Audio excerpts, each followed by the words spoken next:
Mark করতে থাকে, এরকম মার্ক করতে থাকে এরকম, এই সময়টা কিন্তু আমার যারা ডিফেন্ডার আছে তাদেরকে আমি একটা জিনিস বোঝানোর চেষ্টা করবো, সেটা হচ্ছে গিয়ে যে কোনো স্ট্রাইকার বা যে কোনো প্লেয়ারই হয় না কেন, তুমি তাকে অবশ্যই আর কি এই জিনিসটা খেয়াল রাখবা।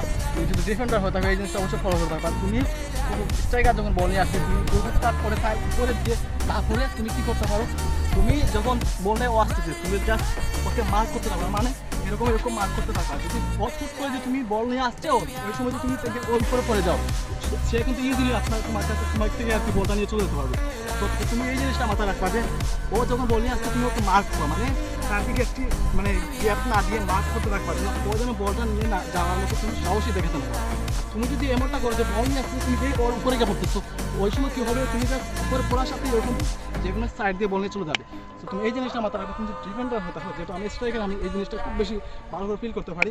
কারণ একটা ডিফেন্ডার যেহেতু যখন আমাকে আর কি যখন মার্ক করতে থাকে এরকম মার্ক করতে থাকে এরকম, এই সময়টা কিন্তু আমাকে বল নিয়ে যেতে একটু বেশি কঠিন হয়ে থাকে অথবা ডিফিকাল্ট হয়ে থাকে।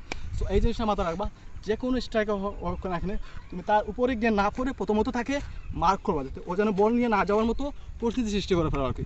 সো এই জিনিসটা মাথায় রাখবা অবশ্যই।